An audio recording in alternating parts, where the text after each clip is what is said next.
पुढचा प्रश्न असा येतो, जाणणं एकच आहे की प्रत्येक शरीरात वेगळं. अनुभवाच्या पातळीवर काय दिसतं? आपल्या रोजच्या अनुभवात असं दिसतं.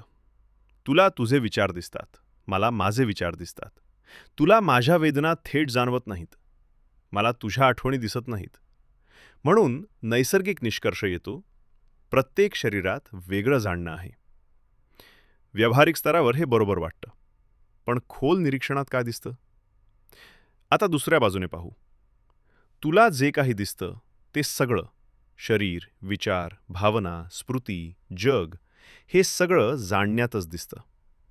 पण एक गोष्ट कधीच दिसत नाही, जाणणं स्वतः. तू कधी म्हणू शकत नाही, इथे जाणणं सुरू होतं किंवा इथे जाणणं संपतं, कारण त्याला सीमा दिसत नाही. मग दोन शक्यता उभ्या राहतात. पहिली शक्यता, प्रत्येक शरीरात वेगळं जाणणं आहे. पण मग प्रश्न येतो, त्या वेगवेगळ्या जाणण्यांच्या सीमा कुठे आहेत? एक जाणणं कुठे संपतं आणि दुसरं कुठे सुरू होतं? हा बिंदू अनुभवात कधीच दिसत नाही. दुसरी शक्यता, जाणणं एकच आहे, पण प्रत्येक मेंदू त्यातून स्वतःचा अनुभव तयार करतो. जसं एकच इंटरनेट असतं, पण वेगवेगळ्या फोनवर वेगवेगळ्या स्क्रीन दिसतात. अजून एक उदाहरण. समजा एकच सूर्य आहे, पण 100 पाण्याच्या भांड्यात त्याचं प्रतिबिंब दिसतं. आपल्याला वाटू शकतं 100 सूर्य आहेत, पण प्रत्यक्षात सूर्य एकच असतो. प्रतिबिंब अनेक असतात. तसंच जाणणं म्हणजे सूर्य, शरीर मेंदू म्हणजे पाण्याचं भांडं, व्यक्तीचा अनुभव म्हणजे प्रतिबिंब. एक महत्त्वाची गोष्ट, हे फक्त तत्वज्ञान नाही, हा निरीक्षणाचा प्रश्न आहे. जर तू स्वतःच्या अनुभवात पाहिलंस तर दिसतं, विचार येतात, भावना येतात, शरीर दिसतं. पण जाणणं कुठे सुरू होतं आणि कुठे संपतं हे कधी दिसत नाही. म्हणून दोन स्तर दिसतात. व्यावहारिक सत्य, प्रत्येक व्यक्ती वेगळी आहे, प्रत्येकाचा अनुभव वेगळा आहे. अंतिम निरीक्षण, जाणणं विभाजित दिसत नाही, त्याला कोणतीही सीमा दिसत नाही. अनुभवाच्या पातळीवर जाणणं प्रत्येक शरीरात वेगळं दिसतं, पण खोल निरीक्षणात त्याची सीमा दिसत नाही. म्हणून जाणणं एकच आहे असं म्हणता येईल. आता एक महत्त्वाचा प्रश्न येतो. जर जाणणं नेहमीच स्पष्ट असतं, तर आपण ते आयुष्यभर लक्षात का घेत नाही? आपलं लक्ष नैसर्गिकरित्या कुठे जातं? आवाजांवर, विचारांवर, भावनांवर, बाहेरच्या जगावर. म्हणजे आपलं लक्ष नेहमी वस्तूंवर जातं. पण जाणणं काय? ते एखादी वस्तू नाही, ते बॅकग्राऊंड आहे. म्हणून लक्ष सहसा तिकडे वळत नाही. एक उदाहरण. समजा तू चित्रपट पाहतो आहेस. तुझं लक्ष जातं कथा, ॲक्शन यांच्याकडे. पण एक गोष्ट लक्षात येत नाही, पडदा. कारण पडदा कायम असतो आणि कथा लक्ष खेचून नेत राहते. तसंच अनुभव म्हणजे चित्रपट, जाणणं म्हणजे पडदा. मनाची सवय लहानपणापासून आपल्याला शिकवलं जातं, हे बघ, हे शिक, हे कर. म्हणजे लक्ष सतत बाहेरच्या गोष्टींकडे वळवलं जातं. पण क्वचितच कोणी सांगतं, जाणण्याकडे बघ. म्हणून मनाची सवय तयार होते, सतत वस्तू शोधण्याची. विचारांची धाव मन सतत व्यस्त असतं. ते आठवणी काढतं, भविष्याचा विचार करतं, विश्लेषण करतं.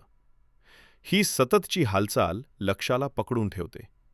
म्हणून बॅकग्राऊंड दिसत नाही.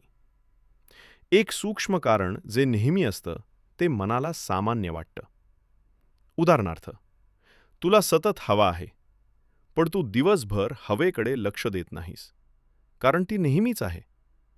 तसंच जाणणं कधीच जात नाही, म्हणून ते विशेष वाटत नाही. म्हणून काय घडतं? आपलं लक्ष अडकतं अनुभवात, विचारात, कथेत. आणि आपण विसरतो ज्यात हे सगळं दिसतं ते. एका वाक्यात, जाणणं आयुष्यभर लक्षात येत नाही, कारण आपलं लक्ष नेहमी अनुभवांच्या वस्तूंवर जातं. आणि जाणणं बॅकग्राऊंड असल्यामुळे ते दुर्लक्षित राहतं. एक नैसर्गिक प्रश्न येतो. जर जाणणं सगळ्या अनुभवांचा बॅकग्राऊंड असेल तर त्याकडे लक्ष वळवू शकतो का? पहिल्यांदा एक गोष्ट समजून घेऊ. जाणणं लपलेलं नसतं. ते नेहमीच असतं. फक्त आपलं लक्ष अनुभवांकडे जातं. एक उदाहरण. समजा तू पुस्तक वाचतो आहेस. तुझं लक्ष जातं अक्षरांकडे, वाक्यांकडे, कथेच्या अर्थाकडे. पण एक प्रश्न विचार. तुला पान दिसत नाही का? नक्कीच दिसतं. फक्त लक्ष अक्षरांवर असतं. तसंच अनुभव म्हणजे अक्षरं, जाणणं म्हणजे पान. मग लक्ष वळवणं म्हणजे काय? जाणणं एखादी वस्तू नाही, म्हणून ते पकडता किंवा वस्तूसारखं पाहता येत नाही. पण एक गोष्ट करता येते. जे दिसतं त्याकडे पाहताना हे ओळखता येतं, हे दिसतंय. याच क्षणी लक्ष थोडं वस्तूपासून दिसण्याकडे वळतं. एक छोटा प्रयोग. आत्ता आसपास काहीतरी बघ. फोन, भिंत किंवा तुझा हात. आता 2 गोष्टी लक्षात घे. पहिली, वस्तू दिसते. दुसरी, दिसणं घडतंय. आता त्या दिसण्याकडे लक्ष दे. हीच जाणण्याची झलक आहे. मग काय स्पष्ट होतं? जाणणं वेगळ्या वस्तूसारखं दिसत नाही. पण एक गोष्ट स्पष्ट होते. अनुभव बदलतात. विचार येतात आणि जातात. भावना उगतात आणि शांत होतात. पण जाणण्याची उपस्थिती कायम असते. महत्त्वाची गोष्ट. हे काही नवीन तयार करणं नाही किंवा विशेष अनुभव मिळवणं नाही. हे फक्त ओळखणं आहे. हे आधीपासूनच आहे. एका वाक्यात, जाणणं बॅकग्राऊंड असल्यामुळे ते वस्तूसारखं दिसत नाही. पण अनुभव होत असताना हे दिसतंय या जाणीवेवर लक्ष दिलं की त्याची स्पष्टता जाणवते.